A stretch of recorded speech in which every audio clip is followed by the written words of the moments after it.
1 Timóteo, capítulo 1. Eu, Paulo, sou apóstolo em missão especial por Cristo, nossa viva esperança. Sob o comando de Deus, nosso Salvador, escrevo a você, Timóteo, meu filho na fé. Desejo tudo de bom para você da parte do nosso Deus e de Cristo. A caminho da província da Macedônia, aconselhei você a permanecer em Éfeso. Pois bem, não mudei de ideia. Fique firme no comando, de modo que o ensino continue a ser ministrado. Ao que parece, alguns que ensinam aí estão introduzindo lendas, relatos genealógicos fantasiosos, inúteis, em vez de conduzir o povo ao equilíbrio e aprofundá-los na fé e na obediência. A essência de tudo que enfatizamos é simplesmente o amor. Amor não contaminado por interesse próprio e fé corrompida, ou seja, uma vida aberta para Deus. Os que se distanciam da essência logo se perdem num labirinto de futilidades. Eles se apresentam como especialistas em assuntos religiosos, mas, a despeito de toda a eloquência, não sabem o que estão falando. É verdade que a orientação moral e o conselho são necessários, mas vale lembrar, como dizer e a quem dizer são tão importantes quanto o que dizer. É óbvio que o Código da Lei não é dirigido a pessoas responsáveis, mas aos irresponsáveis, que desafiam a autoridade e não pensam no que é certo a respeito de Deus, da vida, do sexo, da verdade e assim por diante. Eles desdenham da mensagem que o grande Deus me incumbiu de transmitir. Sou grato a Cristo Jesus, que me julgou capaz de cumprir esta tarefa, mesmo que eu não merecesse confiança. Você sabe, ele me confiou este ministério. As únicas credenciais que eu trouxe foram agressão, intolerância, arrogância, mas fui tratado com misericórdia porque não sabia o que estava fazendo, não sabia contra quem eu lutava. A graça, misturada com a fé e o amor, foi derramada sobre mim e dentro de mim, e tudo por causa de Jesus. Aqui está uma palavra que você pode levar no coração e confiar nela. Jesus Cristo veio ao mundo para salvar os pecadores. Eu sou a prova. O pecador público número 1, de alguém que jamais conseguiria nada a não ser por pura misericórdia, e agora ele me apresenta como prova de sua paciência sem fim, aos que confiam nele para sempre. Profunda honra e esplendorosa glória ao Rei de todos os tempos, Deus único, imortal, invisível, sempre e sempre. Amém. Estou passando esta tarefa a você, meu filho Timóteo. A palavra profética dirigida a você nos preparou para isso. Todas aquelas orações serão atendidas para que você faça um bom trabalho e seja destemido em sua luta e apegado à fé. Afinal, estamos numa guerra. Alguns, você sabe, por relaxar na firmeza e por pensar que qualquer coisa é válida, fizeram da vida de fé uma bagunça. Himeneu e Alexandre estão entre eles. Eu os entreguei a Satanás para que aprendam a não blasfemar.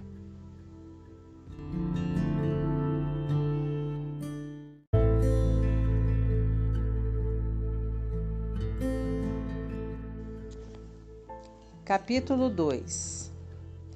A primeira coisa que quero que você faça é orar. Ore como souber por todos os que você conhece.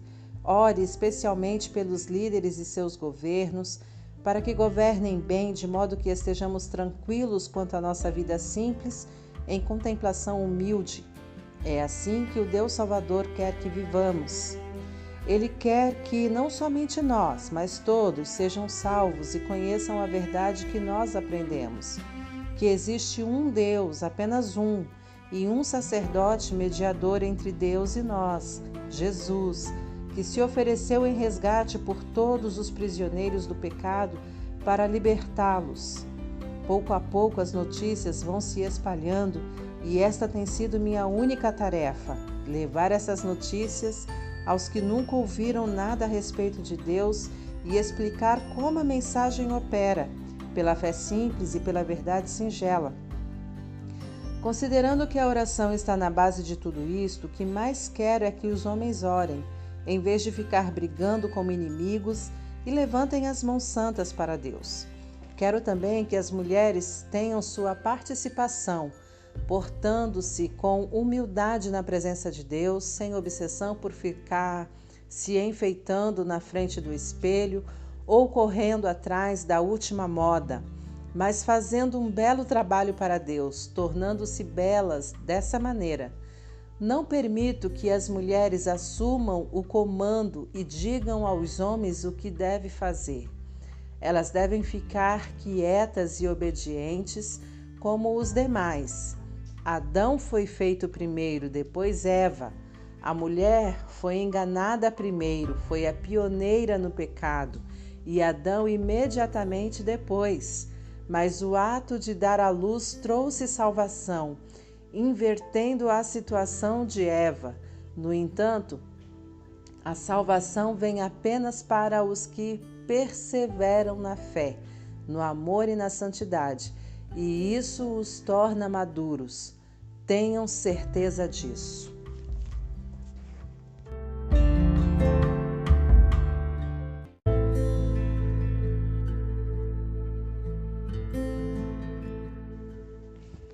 Capítulo 3. Se alguém deseja ser líder na igreja, ótimo, mas há algumas condições. Deve ser alguém de boa reputação, fiel à esposa, de fácil relacionamento e hospitaleiro. Deve entender do que fala, não ser muito chegado em vinho e não ser controlador, mas gentil. Não deve ser sensível demais a críticas, nem movido pela ganância. Deve administrar bem seus negócios, ser atencioso para com os filhos e respeitado por eles. Pois, se alguém não é capaz de lidar com os próprios negócios, como poderá cuidar da Igreja de Deus? Não deve ser novato na fé, para que a posição não suba à cabeça e assim não caia na armadilha do diabo. O mesmo vale para os que querem servir em outras funções na igreja. Cristãos sérios, sem falsidade e não muito chegados em vinho, e que não estejam no ministério pensando em ganho pessoal. Devem ter o respeito pelo mistério da fé, não usando a posição em proveito próprio. Eles devem ser testados. Se mostrarem que são capazes, que assumam sua função. Nenhuma exceção deve ser feita às mulheres. Para elas, as mesmas qualificações. Sérias e confiáveis. Não devem ser faladeiras nem muito chegadas em vinho. Quem serve na igreja deve ter compromisso com o cônjuge, ser atencioso com os filhos e cuidadoso nos negócios.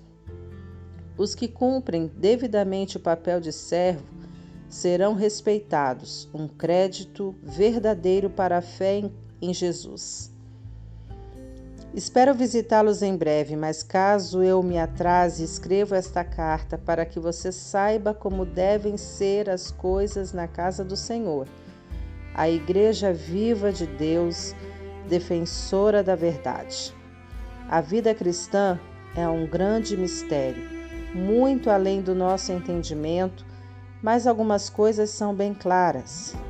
Esteve entre nós em corpo humano, foi justificado pelo Espírito, foi visto por anjos, foi proclamado entre todos os povos, crido em todo o mundo, recebido na glória celestial.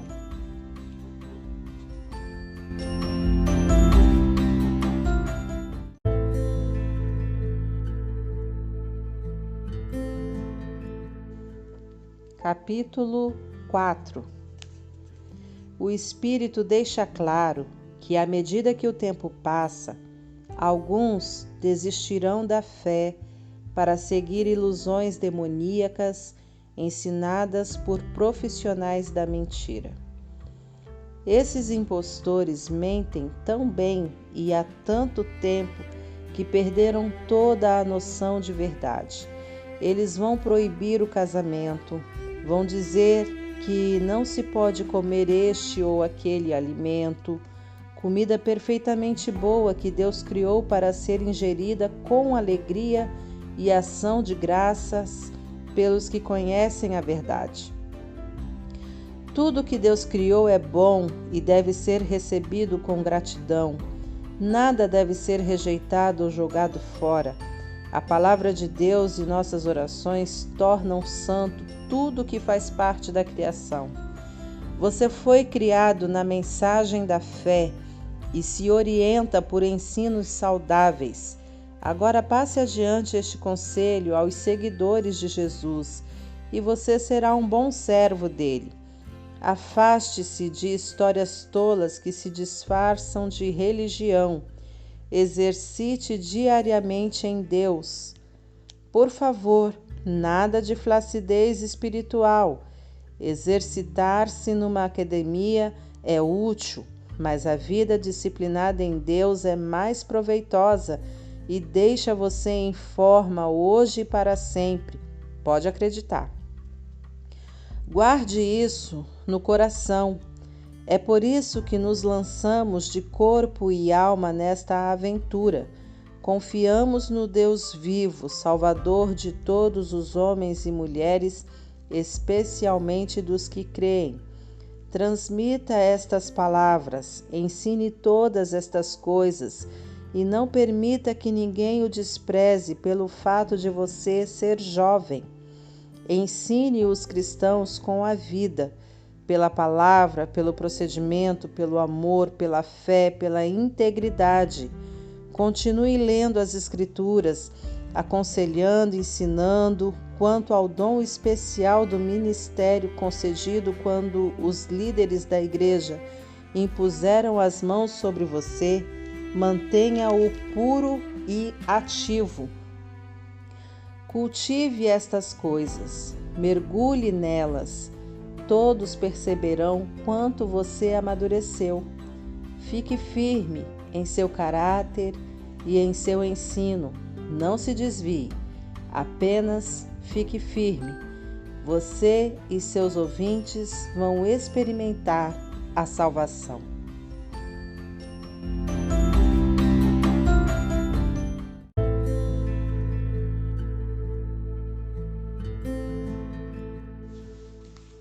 Capítulo 5.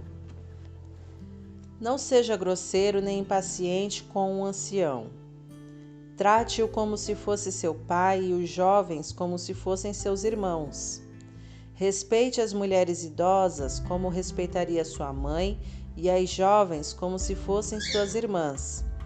Cuide das viúvas que não têm recursos. Se uma viúva tem parentes que podem cuidar dela, eles devem aprender que a religião começa em casa e que devem retribuir com gratidão pelo que têm recebido. Isso agrada muito a Deus. Você pode considerar viúva legítima aquela que deposita toda a esperança em Deus e ora constantemente pelas necessidades dos outros e pelas necessidades dela. Mas uma viúva que explora as emoções e o bolso dos outros, não há o que fazer com ela. Ensine estas coisas ao povo para que todos saibam como agir em família. Qualquer um que não cuide dos membros necessitados da família está rejeitando a fé, é pior que se recusar a crer. Designe algumas viúvas para o ministério especial de dar assistência. Elas deverão receber em retribuição sustento da igreja. Elas devem ter mais de 60 anos de idade e um único casamento. Devem ter reputação de saber criar os filhos, ajudar as pessoas de fora e os cristãos desanimados, aflitos e problemáticos. Não inclua viúvas jovens nessa lista. Tão logo sejam incluídas na lista, vão querer sair dela mais disposta a arrumar outro marido que a servir a Cristo dessa maneira. E, ao quebrar sua palavra, correm o risco de ir de mal a pior, desperdiçando seu tempo em conversas fúteis e fofocas. Não, prefiro que as viúvas jovens sigam a vida. Se casem, tenham filhos, administrem o lar e não deem motivo para os seus críticos para acharem nelas alguma falta. Algumas delas já se desviaram seguindo Satanás. Qualquer mulher cristã que tenha viúvas na família é responsável por elas. Elas não devem ser empurradas para a igreja. A igreja já tem trabalho suficiente com as viúvas que precisam de ajuda. Dê um prêmio aos líderes que fazem um bom trabalho, especialmente aos que se esforçam na pregação e no ensino. As Escrituras dizem: não amordace o boi que trabalha, e o trabalhador merece seu salário. Não dê ouvidos a nenhuma reclamação contra um líder que não seja apoiada por 2 ou 3 testemunhas idôneas. Se alguém cair em pecado, chame-o à responsabilidade. Os que estiverem inclinados a fazer o mesmo irão aprender a lição. Deus, Jesus e os anjos me apoiam nestas instruções. Cumpra-as sem parcialidade e sem partidarismo. Não se precipite em indicar alguém para cargos de liderança na igreja. Se alguém estiver envolvido num pecado grave, você não vai querer se tornar cúmplice involuntário, não é? De qualquer maneira, cuide muito bem de você mesmo. Não se importe muito com o que os críticos vão dizer. Siga em frente e beba um pouco de vinho, por exemplo. É bom para a digestão e um bom remédio para o mal que aflige você. Certos pecados são grosseiros e devem ir direto a julgamento. Os pecados de alguns só se manifestam muito tempo depois. O mesmo acontece com as boas obras. Algumas são evidentes, mas nenhuma delas permanece oculta para sempre.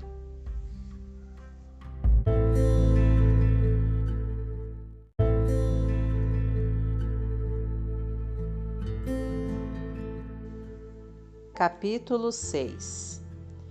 Quem for escravo deve fazer o melhor, respeitando o seu senhor, para que os de fora não falem contra Deus e contra nosso ensino por causa do seu comportamento. Escravos que trabalham para senhores cristãos, façam ainda mais. Os senhores deles também são seus irmãos amados. Estes são os assuntos que eu quero que você ensine e pregue. Se algum líder começar a ensinar outra coisa, rejeitando as palavras sólidas do Senhor Jesus e nossa instrução piedosa, diga o que eles são: rios poluídos de ignorância que contaminam tudo com inveja, controvérsia, maledicência, fofocas. De vez em quando há uma epidemia de traição e a verdade passa a ser apenas uma lembrança remota. Eles pensam que a religião é um meio de conseguir lucro rápido. Uma vida consagrada traz lucros, mas esse lucro é a rica simplicidade de ser você mesmo na presença de Deus. Considerando então que entramos no mundo sem 1 centavo e que sairemos dele sem nada, se temos pão na mesa e sapatos nos pés, é o bastante. Mas o líder que está apenas atrás de dinheiro se destruirá rapidamente. A cobiça por dinheiro traz problemas, apenas problemas. Depois de entrar por este caminho, alguns se desviam inteiramente da fé e amargam seu arrependimento pelo resto da vida. Mas você, Timóteo, homem de Deus, fuja de tudo isso, corra atrás de uma vida justa, uma vida de contemplação, fé, amor, perseverança, cortesia. Corra a toda velocidade na fé.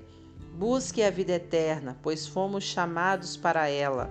A vida que você abraçou tão fervorosamente na presença de tantas testemunhas. Exorto você na presença do Deus doador da vida e diante de Cristo, que ficou firme na presença de Pôncio Pilatos e não retrocedeu um só milímetro. Guarde esse mandamento com seriedade e não vacile. O Senhor Jesus Cristo está voltando. Ele vai se manifestar no tempo certo e sua vinda está garantida pelo bendito e incontestável soberano, pelo Supremo Rei, o Altíssimo Deus. Ele é o único que a morte não pode tocar. Sua luz é tão brilhante que ninguém pode chegar perto. Ele nunca foi visto por olhos humanos. Olhos humanos não conseguem percebê-lo. A ele toda a honra e o domínio eterno. Amém. Diga aos ricos, na riqueza deste mundo, que deixem de lado a empáfia e a obsessão por dinheiro que está aqui hoje e desaparece amanhã. Diga-lhes que busquem Deus, que ajunta muitas riquezas que jamais conseguiríamos administrar, e façam o bem para que sejam ricos em ajudar os outros e sejam para lá de generosos. Se agirem assim, irão ajuntar um tesouro que vai permanecer e ainda obterão a vida que é verdadeira vida. Quanto a você, meu prezado Timóteo, guarde o tesouro que recebeu, guarde-o com sua vida, evite a religião de aparência e a confusão praticada pelos que se denominam sábios. Pessoas enredadas em muitas conversas podem perder a essência da fé. Que a graça transbordante guarde você.